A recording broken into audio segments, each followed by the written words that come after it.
Missions, that was important from the very beginning. And I remember when Carl and Joanne Moyer were sent out as the first missionaries from Calvary Church.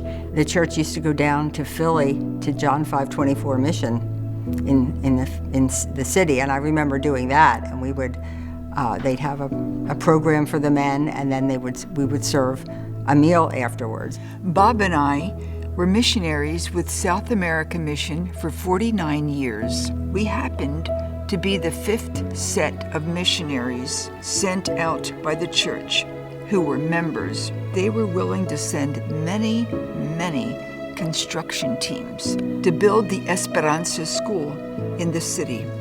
Back then, Sundays after church, you had company for dinner, so we got to know a lot of missionaries that way too. That was a big draw for our church and a big part of the emphasis on missionaries that we still have today. The Esperanza School today consists of 4 stories, average attendance of 500 students who are getting a high-quality Christian education. All because this church believed in us and our mission.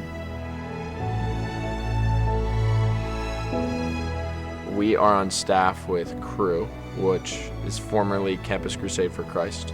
So I've been connected with Calvary for my whole life because my mom, Julie Dobbs, grew up going here because her dad, Denny Slosher, grew up going here because his dad, Irv Slosher, was one of the founding members of Calvary Church 75 years ago.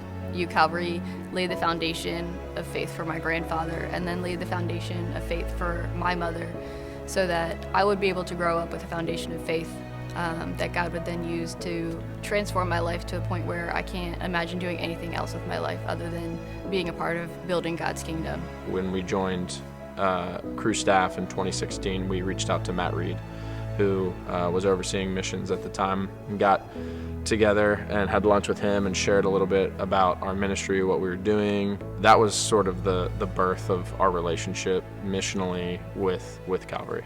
Since day one, and you guys passing the bucket, around the fire hall, that tradition continues today, and to be a part of that legacy, and to be a part of not only that legacy, but that is intimately connected with Leanne's family is an incredible privilege and blessing for us. We would love to see in another 75 years more great grandchildren of members of Calvary Church raised up to be missionaries building the kingdom of